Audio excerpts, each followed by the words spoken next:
আব্দুল মালিক ইবনে মারওয়ান কেমন একজন মানুষ ছিল রে মুসলমান, দীর্ঘ 22 বছর রাষ্ট্র পরিচালনা করলেন। এ মুসলমান, এখান থেকেই তোমার আমার শিক্ষা নেওয়ার দরকার। আব্দুল মালিক ইবনে মারওয়ানের মতো তো বাচ্চা তুমি হইতে পারবা না, 22 বছর দেশ পরিচালনা করতে পারবা না, চেয়ারম্যান মেম্বারও তুমি হইতে পারবা না। সাধারণ মুসলমান, সাধারণ মুসল্লি এই জায়গার মধ্যে আলোচনা শুনতেছো। এ মুসলমান, তোমার অন্তরটাকে জিজ্ঞাসা করো, তোমার অন্তরটাকে জিজ্ঞাসা করো, তোমার অন্তরটাকে তুমি জিজ্ঞাসা করো।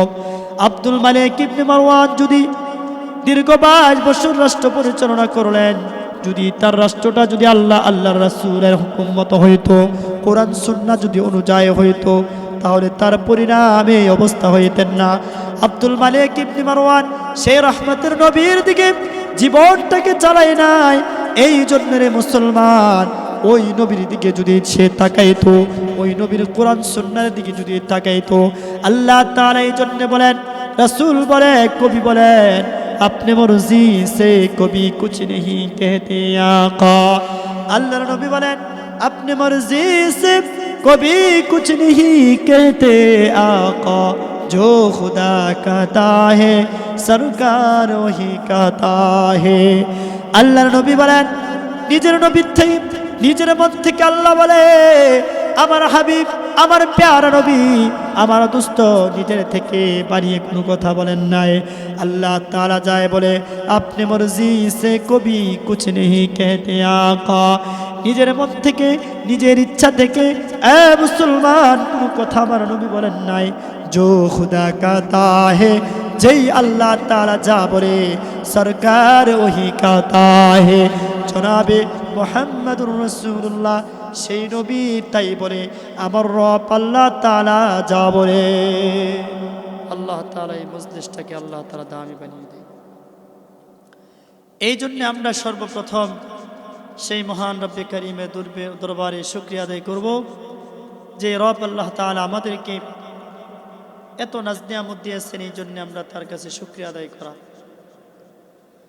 এই জন্য আল্লাহ রাব্বুল আলামিন কুরআনুল কারীমের মধ্যে বলেন, বান্দারে, আমি তোমাকে যেই নিয়ামতগুলো দিলাম, এত নিয়ামত দিলাম বান্দা, নিয়ামতের শুকরিয়া বান্দা তুমি আদায় করবে।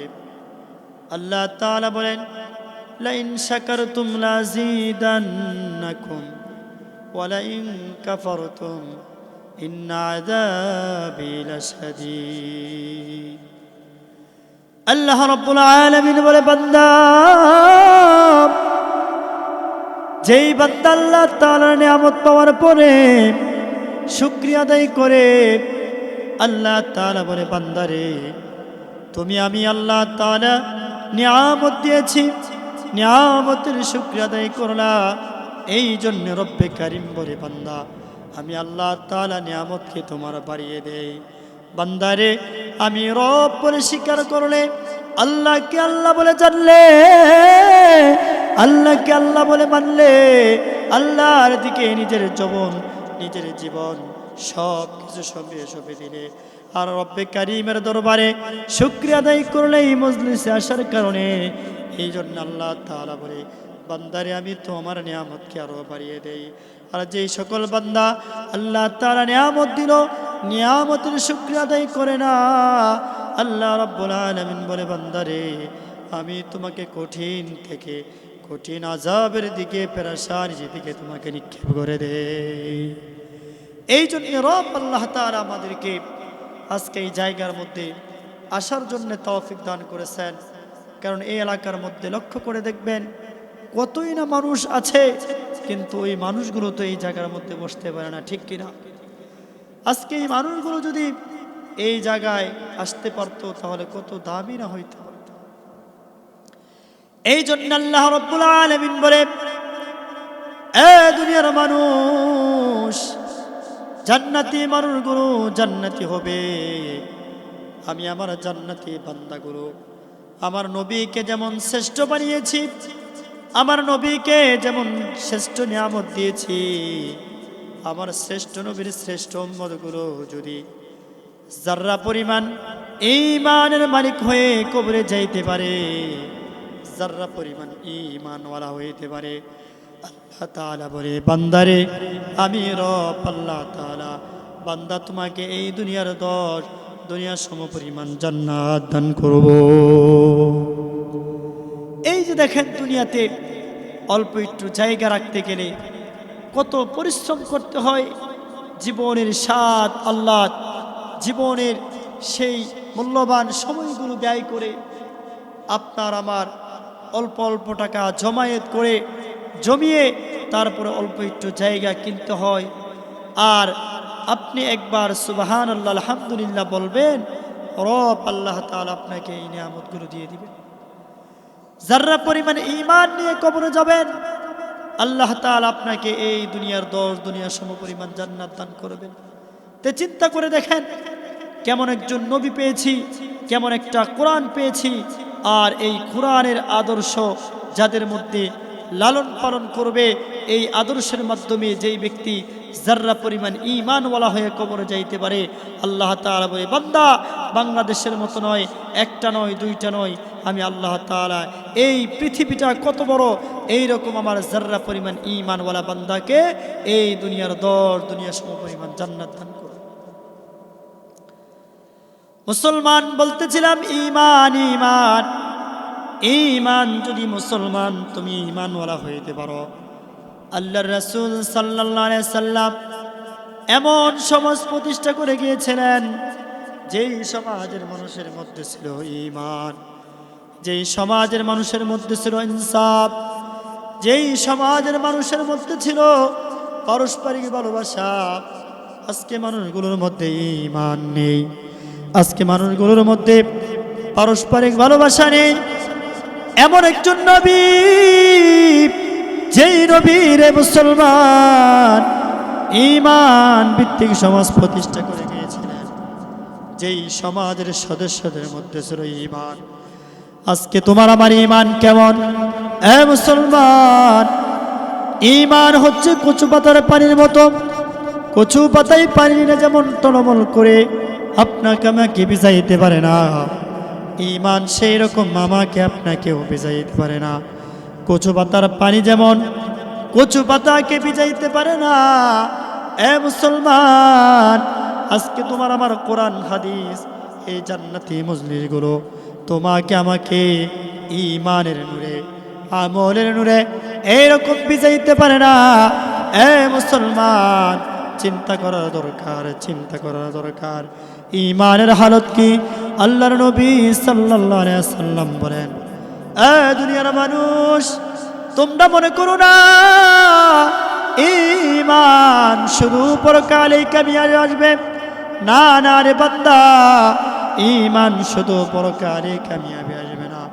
বান্দারে, ঈমান যেমন পরকালে কামিয়াবি দান করে, ঈমান বান্দারে দুনিয়াতেও বান্দাকে ঈমান কামিয়াবি করে দিবে। দুনিয়াতে ঈমান কামিয়াবি করে দিবেন। আল্লাহ রাব্বুল আলামিন বলে, বান্দা ঈমান কেমন করে কামিয়াবি করবে? আল্লাহ তাআলা বলে, বান্দারে যখন ঈমানের অধিবাসী হয়ে যাবে, পরিপূর্ণ ঈমানওয়ালা হয়ে যাবে, আল্লাহ তাআলা বলে, বান্দারে আমি আল্লাহ তাআলা ওয়াদা করলাম, বান্দারে যেই নেতার পিছনে, যেই নেত্রীর পিছনে জীবনের মূল্যবান সময় শেষ করে দাও, যাদের পিছনে জীবনের মূল্যবান সময় শেষ করো, বান্দা রবের পিছনে যদি তুমি দৌড়াইতে থাকো, রবকে যদি খুঁজতে থাকো রে বান্দা, রব আল্লাহ তাআলা বলে, বান্দা দুনিয়াতে ঈমানের বদলতে তোমাকে আমি ক্ষমতা দান করব, আখিরাতে বান্দা ঈমানের বদলতে আল্লাহ তাআলা এই দুনিয়ার দুনিয়া সমপরিমাণ জান্নাত দিবে। আর মালিক বলে, আল্লাহ বান্দা বলে, তুমি যদি দুনিয়াতে ঈমানওয়ালা হও, বান্দারে দুনিয়া তালাশ করো, আমি আল্লাহ তাআলা কুরআনুল কারীমের মধ্যে ঘোষণা করে দিলাম, ওয়া'দাল্লাহুল্লাযীনা আমানু মিনকুম ওয়া আমিলুস সালিহাত লা ইস্তাখলিফান্নাহুম ফিল আরদ। আল্লাহ তাআলা বলে, বান্দা ওয়া'দাল্লাহ, বান্দারে দুনিয়ার কোনো রাজা বাদশার ওয়াদা নয়, দুনিয়ার কোনো মানুষের ওয়াদা নয়, আমি রব আল্লাহ তাআলা আমার ওয়াদা। বান্দা যখন তুমি ওয়াদা, আমি যেই রব্বে কারীম ওয়াদা দিয়েছি, তুমি যদি সেই ওয়াদা অনুযায়ী তুমি তোমার জীবনটাকে চালাও, ওয়াদাল্লাহুল্লাযীনা আমানু, আমি রব আল্লাহ তাআলা ওয়াদা করলাম যারা ঈমান আনবে, যারা ঈমান ওয়ালা হবে, যেই মানুষগুলোর মধ্যে ঈমান থাকবে, আল্লাহ তাআলা বলে বান্দা ঈমান আল্লাহ তারপরে বান্দা তুমি বসে থাকবে না। ওয়াদাল্লাহুল্লাযীনা আমানু মিনকুম, আল্লাহ তাআলা কুম শব্দ দিয়ে বলেন তোমাদের মধ্যে যারা ঈমান আনবে।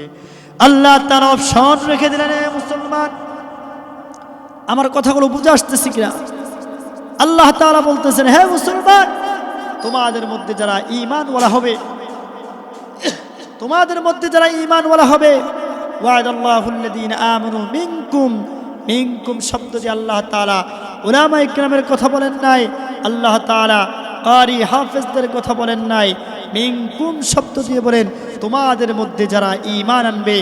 বৌদ্ধ বলেন, খ্রিস্টান বলেন, ইহুদি বলেন, যেই ব্যক্তি ঈমানওয়ালা হবে, আপনি ব্যানওয়ালা বলেন, রিক্সাওয়ালা বলেন, দিন মজুর বলেন, আল্লাহ তাআলা এখানে অপশন রেখে দিয়েছেন। যদি আপনি এই অপশনের মাধ্যমে চলতে পারেন, আল্লাহ তাআলা বলে দিয়েছেন, মিনকুম শব্দ দিয়ে বলেছেন তোমাদের মধ্যে যারা ঈমানওয়ালা হবে, তোমাদের মধ্যে যারা ঈমানওয়ালা হবে, আল্লাহ তাআলা বলে আমি তাদেরকে কি দান করব?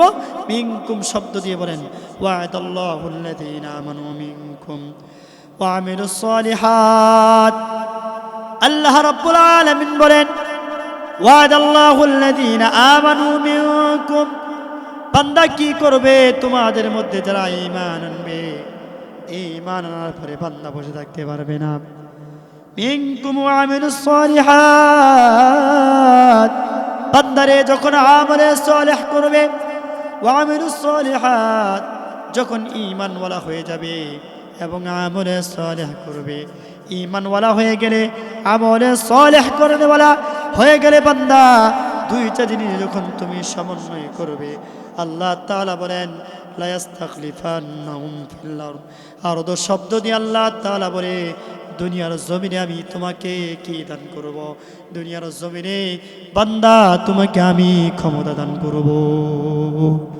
লা ইস্তাখলিফান্নাহুম ফিল আরদ, আপনারা সকলেই কিন্তু জানেন আরদ শব্দ অর্থ হচ্ছে জমিন। আল্লাহ তাআলা উলামা ইকরাম আছেন, তারা শুনতেছে, তো এখানে আল্লাহ তাআলা আরদ শব্দ দিয়ে জমিনের কথা বলতেছেন যে তোমাদের মধ্যে যারা ঈমানওয়ালা হবে এবং আমলে সালেহ করবে, যখন ঈমান আনবে, আমলে সালেহ করবে, দুইটা কাজ যখন সমন্বয় করে ফেলবে, আল্লাহ তাআলা বলে লা ইস্তাখলিফান্নাহুম ফিল আরদ, আরদ শব্দ দিয়ে বলে বান্দা দুনিয়ার জমিনে আমি তোমাকে ইজ্জত দান করব, ক্ষমতা দান করব। আজকে সেই রব আল্লাহ তাআলা লা ইস্তাখলিফান্নাহুম ফিস সামাওয়াত, আসমানের কথা কিন্তু বলেন নাই, সামাওয়াত বলেন নাই, ফিল আরদ বলে বান্দা দুনিয়ার জমিনে তুমি যেই ইজ্জতের জন্যে, যেই সম্মানের জন্যে তুমি পাগল পারা হয়ে থাকো, কিন্তু যদি সম্মানটা তুমি কোরআন সুন্নাহ দিয়ে তালাশ করো, সম্মানটা যদি কোরআনের মাধ্যমে তালাশ করো, আল্লাহ তাআলা বলে আমি বান্দা দুনিয়াতে কি করব? তোমাকে দুনিয়াতে ক্ষমতা দান করব। আজকে এই ক্ষমতার জন্যেই রাত দিন পরিশ্রম করি, নেতার পিছনে সময় নষ্ট করি। আজকে যেই সময় আমি আজকে নেতার পিছনে দৌড়াইতেছি, এই সময় যদি নেতা আল্লাহ রাব্বুল আলামিন রবের পিছনে দৌড়াইতাম, রব আল্লাহ তাআলা আমাকে আপনাকে কি করতেন? দুনিয়াতেও ইজ্জতওয়ালা করতেন, আখিরাতেও আল্লাহ তাআলা আমাকে আপনাকে ঈমানের মাধ্যমে, ঈমানের বদৌলতে আল্লাহ তাআলা জান্নাতের অধিবাসী করে দিতেন। আজকে আমাদের সমস্যা হচ্ছে আমরা দুনিয়া করি, দুনিয়ার মুখে আমরা বেশি পড়ে যাই, দুনিয়াটাকে বেশি প্রাধান্য দেই। আজকে ভাই দুনিয়ার দিকে না ছুটি। এই জন্যে এক্সাম্পল দিলে বুঝবেন আজকে আমার আপনার দুনিয়াদারি থাকার কারণে কি অবস্থার। সাহাবায়ে কেরাম দুনিয়াকে লাথি মেরেছে, দুনিয়াকে প্রাধান্য দেয় নাই। এই জন্য মালিক আল্লাহ তাআলা তাদেরকে দুনিয়াতে অনেক সম্মান ইজ্জত দান করেছে। কেমন? মুসলমান উদাহরণ দিলে বুঝবেন। আল্লাহর নবী সাল্লাল্লাহু আলাইহি ওয়াসাল্লামের সাহাবী আল্লাহর নবী সাল্লাল্লাহু আলাইহি ওয়াসাল্লামের সাহাবী হযরত উমর ফারুক রাদিয়াল্লাহু তাআলা মুসলমান তোমার আমার শিক্ষা নেওয়ার দরকার। উমর রাদিয়াল্লাহু তাআলা আল্লাহ যে আয়াত নাযিল করেছেন ওয়া'দাল্লাহুল লাযীনা আমানু মিনকুম ওয়া আমিলুস সালিহাত লা ইস্তাখলিফান্নাহুম ফিল আরদ। বান্দারে যে আয়াত আল্লাহ তাআলা নাযিল করেছেন সেটার প্রতি পরিপূর্ণ ঈমান ছিল, বিশ্বাস ছিল মালিকের কাছে, বিশ্বাস নিয়ে তারা আল্লাহ তাআলার কাছে চাইতেছিলেন। মালিক আল্লাহ তাআলা বান্দারে এই ওমর রাদিয়াল্লাহু তাআলা কেমন একজন ওমর ছিল। এ মুসলমান, মুসলমান চিন্তা করার দরকার। ওমর রাদিয়াল্লাহু তাআলা খলিফাতুল মুসলিমিন হওয়ার পরে ওমর রাদিয়াল্লাহু তাআলা প্রান্ত দিয়ে হেঁটে যায়। আর ওমর নিজেকে বলে, ওমর আজকে এত দামি কোন জিনিস তোরে বানাইল রে ওমর? এ ওমর তুই এত দামি কেন হইলে রে ওমর? ওমর রাদিয়াল্লাহু তাআলা চোখ দিয়ে পানি জড়ায় আর কান্না করে, মুসলমান তোমার আমার চিন্তা করার দরকার, চিন্তা করার দরকার। ওমর রাদিয়াল্লাহু তাআলা কান্না করে আর বলে, ওমর এই মরু প্রান্ত দিয়ে তুই যখন চলতে এই মরু প্রান্তের বেড়া দুম্বা ছাগল ছাড়া ওমর রে তোরে কেউ চিনত না, কেউ জানত না রে ওমর। ওমর রে আজকে কোন জিনিসের কারণে এত দামি হইলে? ওমর রাদিয়াল্লাহু তাআলা বললেন, ওমর রে আজকে যে কালিমা পড়লে লা ইলাহা ইল্লাল্লাহ মুহাম্মাদুর রাসূলুল্লাহ, এই কালিমা পড়ার কারণে মালিক আল্লাহ তাআলা তোমাকে অর্ধ জাহানের বাদশাহ বানিয়ে দিলেন। আজকে ওমর যদি এমন হইতে পারে রে মুসলমান, তোমার আবার এমন দামি হইতে সময় লাগবে না। কিন্তু বান্দারে জীবনের সময়গুলো মূল্যবান সময় শেষ করে দিলে রে মুসলমান, কি জবাব দিবে মালিকের কাছে? আজকে কি জবাব দিবে? মালিক আল্লাহ তাআলা আমাকে আপনাকে বানিয়েছেন কিসের জন্যে? ইবাদত করার জন্যে। আজকে ইবাদত করতে পারি না, আজকে দুনিয়া দুনিয়া করি। সাহাবীগুলো কেমন ছিল, নবীগুলো কেমন ছিল, তাদের কেমন তাকওয়া, তাদের কেমন ঈমান ছিল। এ মুসলমান, তোমার আমার নবী কেমন নবী ছিল রে মুসলমান? এ মুসলমান, তোমার আমার নবীর বংশটা কেমন ছিল রে মুসলমান? হযরত মুহাম্মদুর রাসূলুল্লাহ সাল্লাল্লাহু আলাইহি ওয়াসাল্লামের বংশ এমন ছিল। মক্কার কাফেরগুলো, এ মুসলমান, আল্লাহ বীর এমন করে বলেন নাই, এমনে এমনে হয় না রে মুসলমান। আল্লাহর নবী এমন একটা পরিবার ছিল, এমন একটা বংশ থেকে উঠে আসলেন, কোনো কাফেররা তার বংশের উপর কখনো অপবাদ দিতে পারেন নাই। কিন্তু মুসলমান, আমার নবী এমন একজন নবী ছিল যেই নবীর গায়ে মশা মাছিও বসত না রে মুসলমান। কেন রে মুসলমান? যেই নবী আল্লাহ তাআলা একটা জাহানের বাদশা নয়, দুইটা জাহানের বাদশা নয়, মক্কার জন্য নয়, মদিনার জন্য নয়, আল্লাহ তাআলা বলেন, আমি আমার বন্ধুকে ওয়ামা আরসালনাকা ইল্লা রাহমাতাল লিল আলামিন, বান্দারে আমি আমার নবীকে একটা দুইটা জমিনের জন্য, জায়গার জন্য নয়, একটা দেশের জন্য নয়, দুইটা দেশের জন্য নয়, ওয়ামা আরসালনাকা ইল্লা রাহমাতাল লিল আলামিন, সারা বিশ্বের রহমতের নবী আল্লাহ তাআলা বানিয়ে প্রেরণ করলেন। এ মুসলমান, নবী যদি সারা বিশ্বের জন্য বানিয়ে পাঠায়, এই নবীর উম্মতগুলো সারা বিশ্বের বাদশা হবে না? ওমর রাদিয়াল্লাহু তাআলা অর্ধ জাহানের বাদশা ছিল। কেন রে মুসলমান? নবীকে আল্লাহ তাআলা রাহমাতাল লিল আলামিন, সারা বিশ্বের রহমতের নবী বানিয়ে পাঠাইলেন। আর সেই নবীর উম্মতগুলো অর্ধ জাহানের বাদশা হবে না, তা কখনোই হতে পারে না। এখান থেকে আমাদের চেনার দরকার, পূজার দরকার। এই যে আজকে আমরা এখানে যারা আলোচনা শুনতেছি, আজকে আমাদের এই আলোচনাগুলো এখানেই থেকে যাবে, আমরা নিয়ে যাইতে পারবো না। আমাদের অন্তরকে জিজ্ঞেস করার দরকার, অন্তরকে জিজ্ঞেস করার দরকার, আজকে দুনিয়াতে কিসের জন্য আসা? জিন্দেগি তোর যায় রে ফাঁকি দিয়া রে মন আমার, জিন্দেগি তোর যায় ফাঁকি দিয়া। আমার আমার করলে রে মন, আমার তো যে কিছুই না, যেজন আমার হবে রে মন শুয়ে আছে মদিনা, যেজন আমার হবে রে মন শুয়ে আছে মদিনা। সেই মদিনাওয়ালার পাগল হওয়ার দরকার। সেই মদিনাওয়ালার পাগল যখন হব, সেই মদিনাওয়ালার সেই রব, সেই আল্লাহ আমাকে আপনাকে জান্নাতি বানাইবেন, জান্নাতের সেই অন্তরকে তৈরি করে দিবেন। আজকে মদিনাওয়ালার প্রেম ভালোবাসা নাই, আজকে দুনিয়ার মায়া মহাব্বতের মধ্যে আছে। আজকে আমার আমার করতে থাকি, আজকে আমার বিবি আমার, বাচ্চা আমার, সংসার আমার, না, এগুলো আমার আমার করলে হবে না।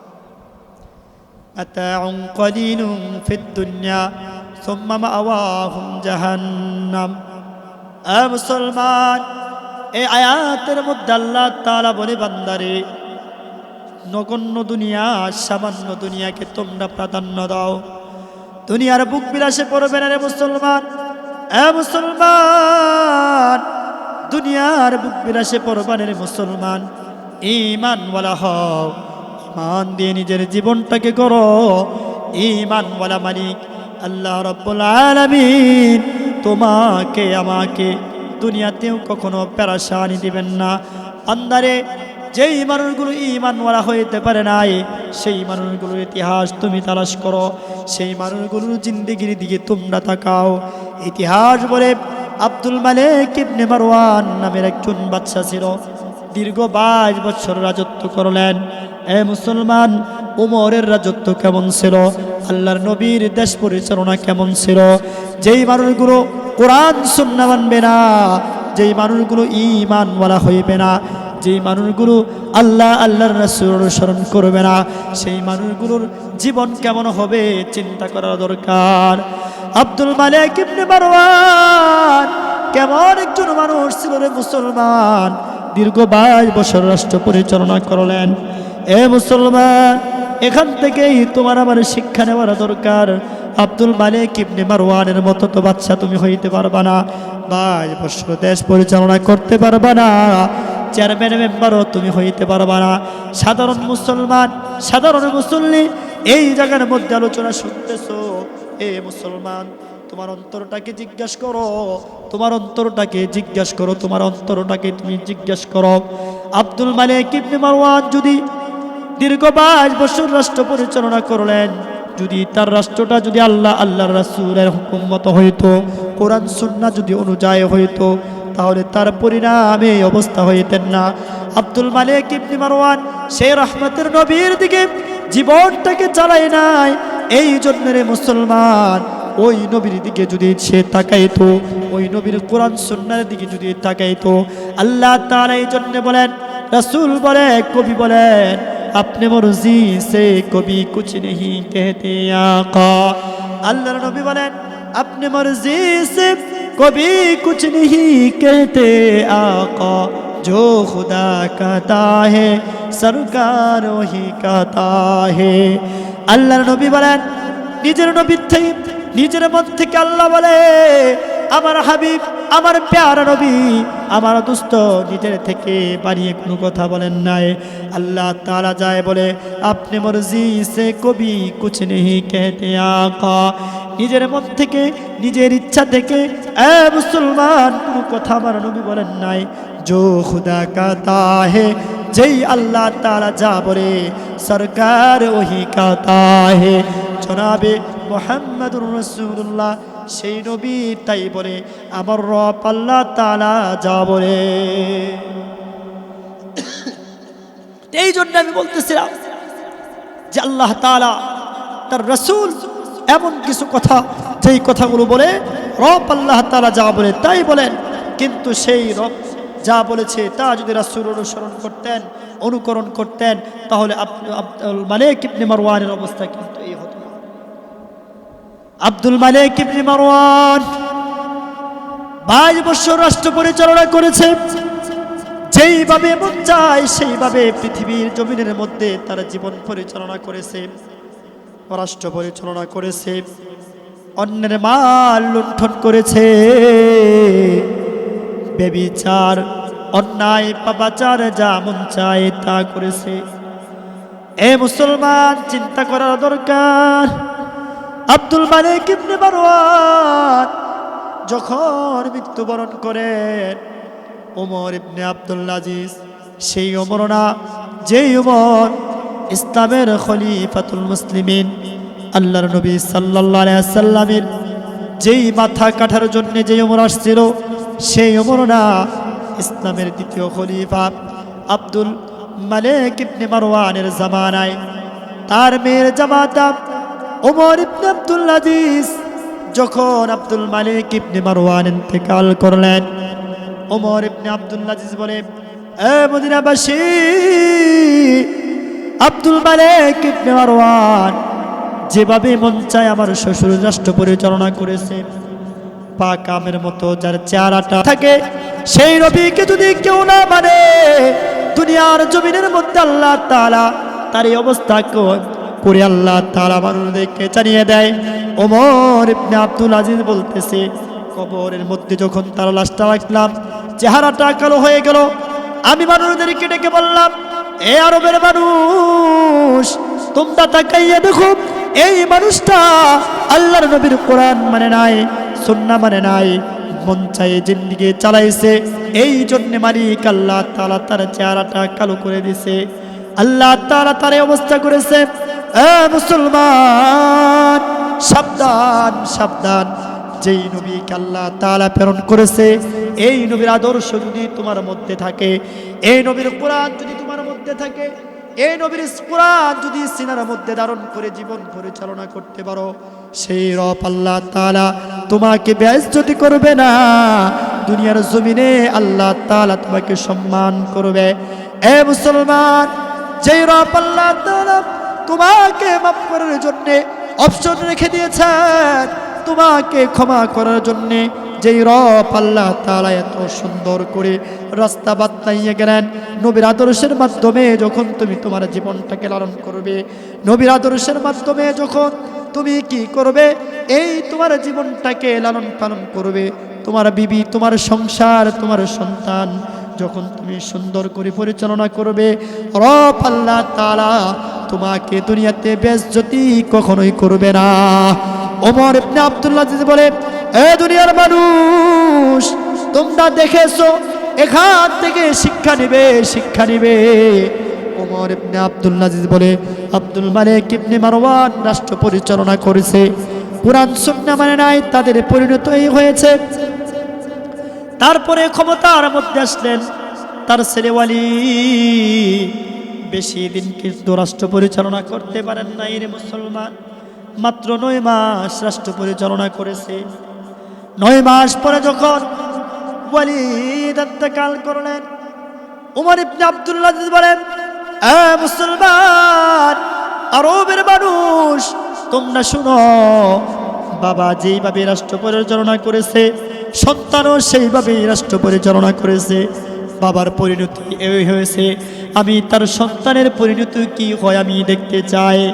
যখন এইরকমভাবে ওয়ালিদকে কবরের মধ্যে রাখলেন, কবরে রাখার সাথে সাথে কবরটা থরথরে কাঁপা শুরু করে দিল, কাঁপতে শুরু করলো। আর কবর থরথরে কাঁপতে থাকা অবস্থায় ওমর ইবনে আব্দুল আজিজ বলে, এ দুনিয়ার মানুষ, তোমরা দেখো, তোমরা দেখো, সন্তান যে এরকম ভাবে বাবার ঐতিহ্য ধরে রাখে, এখান থেকে আমাদের শিক্ষা আছে। কেমন শিক্ষা? ওমর ইবনে আব্দুল আজিজ যেমন রাষ্ট্র পরিচালনা, এই আব্দুল মালিক ইবনে মারওয়ান যেমন রাষ্ট্র পরিচালনা করেছে, কোরআন সুন্নাহ মানে নাই, ঠিক তার ছেলে ওয়ালিদও রাষ্ট্র এইভাবে পরিচালনা করতেছিল। এখান থেকে আমাদের যুবকদের শিক্ষা, তা হচ্ছে আমার বাবা মূর্তি পূজা করত, আমার বাবা নাচ গান গাইতো, আমার বাবা হিন্দুদের মাজারে হিন্দুদের পূজার মধ্যে যাইতো, মণ্ডপে যাইতো, আমিও যাব। আমার বাবা মাজারে সেজদা দিত, আমিও সেজদা দিব। আমার বাবা গান বাজনা করত, আমিও করব।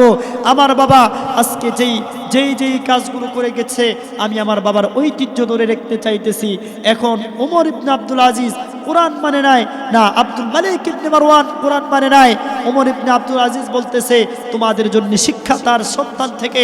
ওমর ইবনে আব্দুল আজিজ বলতেছে আব্দুল মালিক ইবনে মারওয়ান থেকে তোমাদের শিক্ষা কি, যে বাবার মতো সন্তান করেছে বিদায় সন্তানের পরিণত এই হয়েছে। আজকে আমি আমার যুবক ভাইদেরকে বলতে চাই, আজকে যদি আপনারাও যদি সেই বাবার ঐতিহ্য ধরে রাখতে চান, গান বাজনা, মাজার, সেই অনুষ্ঠান, উরস, সেজদা, এগুলো যদি আপনি সাপোর্ট করতে চান, এলাকার মধ্যে যেই কনসার্টগুলো যদি আপনি সাপোর্ট করতে চান, আমার বাবা এরকম বিশাল বিশাল কনসার্ট করেছে। আমার বাবা এইরকমভাবে মাজারে উরসের সময় এই মহিষ দিত, এরকমভাবে অনেক কিছু দিত, এরকম গরু ছাগল ভেড়া দিত। আজকে আমিও দিব, কিন্তু না, তোমরা কার কাছে যাইতেছো? তোমরা কার কাছে যাও? তোমরা যার কাছে যাইতেছো, তোমরা যার অনুসরণ করতেছো, সে তো আসলে বড় অসহায়, সে তো আজকে বড় অসহায়। তোমরা আজকে যেই দিকে তোমরা ঝুঁকো, আজকে তোমরা অন্যায়ের দিকে যাইতেছো, তোমরা মনে রাখবা তোমাদের বাবার যেই পরিণত হচ্ছে, আব্দুল মালিক ইবনে মারওয়ানের যেই পরিণত হয়েছে, তার ছেলের এই পরিণত হয়েছে। কারণ কি? বাবার ঐতিহ্য ধরে রাখতে গিয়ে। আজকে তোমরাও যদি সেই ঐতিহ্য ধরে রাখো, তাহলে তোমাদেরও এই পরিণত এমন হতে পারে। তারপরে তার ছেলে সুলাইমান, ওয়ালিদ মাত্র 9 বছর রাষ্ট্র পরিচালনা করেছে, আর আব্দুল মালিক ইবনে মারওয়ান কয় বছর? 22 বছর। তারপরে তার ছেলে ওয়ালিদ আসছে, না সুলাইমান আসছে। সুলাইমানও সেই আসনে বসেছে, বেশি দিন রাষ্ট্র পরিচালনা করতে পারে নাই, মাত্র এইরকমভাবে মতান্তরে 9 বছর, কেউ বলে 11 বছর। তো এমন রাষ্ট্র পরিচালনা করেছে। সেও বাবার মতোই বাবার ঐতিহ্য ধরে রেখেছে। ক্ষমতার পাওয়ারে যখন তাকেও খবরে রাখা হয়েছে, তার বাবার যেই পরিণত হয়েছে, চেহারাটা যেমন কালো কুচকুচে হয়ে গেছিল, কবরটা সংকীর্ণ হয়ে যাইতেছিল, এটা দেখে হযরত ওমর ইবনে আব্দুল আজিজ বলতেছে, হে আরবের মানুষ, সাবধান সাবধান, তোমরা যদি এই বাবার ঐতিহ্য ধরে রাখতে চাও, বাবার মতো যদি এই কাজগুলো করতে চাও, তাহলে তোমাদের পরিণতিও এমন হতে পারে। এখান থেকে তোমরা শিক্ষা। ওমর ইবনে আব্দুল আজিজ বলেন, এ মুসলমান, আমার শ্বশুর আব্দুল মালিক ইবনে মারওয়ান মন চাহি রাষ্ট্র পরিচালনা করেছে। তারপরে তার ছেলে ওয়ালিদ রাষ্ট্র পরিচালনা করেছে বাবার মতো। তারপরে সুলাইমান রাষ্ট্র পরিচালনা করেছে। এ মুসলমান, আমি ওমর ইবনে আব্দুল আজিজ এখন রাষ্ট্র পরিচালনার দায়িত্ব পাবো, আমাকে সকলেই দায়িত্ব দিবে, কিন্তু আমি ওমর ইবনে আব্দুল আজিজ এমনভাবে তাদের মতো রাষ্ট্র পরিচালনা করব না। আমি আল্লাহর রাসূলের সেই দিনকে বাস্তবায়ন করার জন্যে, সেই দিনকে বুলন্দ করার জন্যে আমি ঠিক ওই রকমভাবে কোরআন সুন্নাহ দিয়ে রাষ্ট্র পরিচালনা করব। এমনভাবে তার জীবনটাকে পরিচালনা করতেছিলেন। ইতিহাসের মধ্যে আসছে, দীর্ঘ 2 বছর ওমর ইবনে আব্দুল আজিজ ফরজ গোসল কি কখনো করে নাই। এ মুসলমান, তার যে বিবি ছিল আব্দুল মালিক ইবনে মারওয়ানের কন্যা, বলতেছে, বিবি, আমি ওমর ইবনে আব্দুল আজিজ, আমি তোমার বাবা তোমার ভাইয়ের মতো জিন্দেগি পরিচালনা করতে চাই না। আমি আমার নবী, প্যারা নবী জনাবে মুহাম্মদুর রাসূলুল্লাহ সাল্লাল্লাহু আলাইহি ওয়াসাল্লাম, সেই রহমতের নবীর আদর্শের মাধ্যমে রাষ্ট্র পরিচালনা করতে চাই। বিবি রে, আমি ওমর ইবনে আব্দুল আজিজ যখন কোনো সফরে বের হইতাম, আমার পিছনে 40টা উট থাকতো, সামনে 40টা উট থাকতো, এমনভাবে আমাকে গাইড দিয়ে নিয়ে যাইতো। আমি এমন একজন পাওয়ারফুল মানুষ ছিলাম, আজকে না না আমি এমন জীবন পরিচালনা করব না। ওমর ইবনে আব্দুল আজিজ বলতেছে, বিবি তোমার ঘরের মধ্যে যা আছে, তোমার গহনা যা আছে সব তুমি বাইতুল মালে জমা দাও, না হয় বিবি আমাকে তালাক দিয়ে চলে যাও। আমি তোমার বাবা তোমার ভাইয়ের মতো সেই রকম জিন্দেগি চালাইতে চাই না। আমি আল্লাহ তাআলা যেই আয়াতের মধ্যে আমাদের আগে যারা ছিল তারাও যে ইবাদত করেছে, আল্লাহ তাআলা যে আয়াতের মধ্যে বলেছেন, ইয়া আইয়ুহান নাসু উবুদু রাব্বাকুমুল্লাযী খালাকাকুম ওয়াল্লাযীনা মিন ক্বাবলিকুম লাআল্লাকুম তাত্তাকুন। মালিক আল্লাহ তাআলা যেই কথা বলেছেন, ঈমানওয়ালাদের কথা, যে ইবাদতের কথা বলেছেন, আজকে ইবাদত এই জামানার মধ্যে তা না, আমাদের পূর্বে যেই মানুষগুলো এসেছে তারাও কিন্তু মালিকের ইবাদত করেছে। আমাদের পূর্বে যারা এসেছে তারাও কিন্তু ইবাদত করেছে। আল্লাহ তাআলা সে বলেন, লাআল্লাকুম তাত্তাকুন, বান্দা কি হয়ে যাও তোমরা সেই মালিকের ইবাদতের মাধ্যমে তোমরা বান্দা মুত্তাকি হয়ে যাও। এই জন্য আমি বলতেছিলাম, আজকে যদি ঈমানওয়ালা হতে পারি তাহলে আমলওয়ালা হতে পারলে আজকে আব্দুল মালিক ইবনে মারওয়ান তার দশা আমাদের মধ্যে হবে না। এই জন্য আমরা যারা কাজ করব, আমরা যারা ইবাদত করব, আমরা আমাদের নিয়তকে সঠিক করব। ইন্নামাল আমালু বিন্নিয়াত। যখন আমার আপনার নিয়তটা সহি হবে, আল্লাহ তাআলা আমাকে আপনাকে প্রত্যেকটা কাজের প্রত্যেকটা কদমের আল্লাহ তাআলা বিনিময় দিয়ে দিবেন। এই জন্য অনেক সময় ধরে আলোচনা করতেছিলাম, আপনাদের মাঝে রাত্র অনেক হয়ে গেছে, যার কারণে আলোচনা বেশি লম্বায়িত করা যাবে না, দীর্ঘায়িত করা যাবে না। এই জন্য আমি সকলের কাছে দোয়া চাই, সকলের কাছে দোয়া চেয়ে আমি যে আলোচনাগুলো করলাম ঈমানের বিষয় নিয়ে, আল্লাহ তাআলা আমাদের সবাইকে যাতে ঈমান পরিপূর্ণ করে আল্লাহর রাসূলের সেই কোরআন সুন্নাহর মাধ্যমে যাতে রহমতের নবীর আদর্শের মাধ্যমে আল্লাহ তাআলা আমাদের দুনিয়া এবং আখিরাতকে কামিয়াবি করে দেয়। সবাই বলে আমিন। ওয়া আখিরু দাওয়ানা আলহামদুলিল্লাহ।